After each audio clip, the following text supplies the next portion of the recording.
शिवजी महाराजको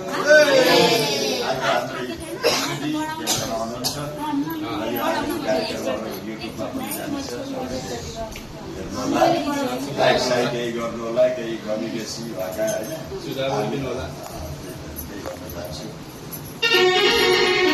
अहिले केही आफ्नो मन्तव्य पनि दिनुहुन्छ। अब तिमी कोही नजिक आउनुहुन्छ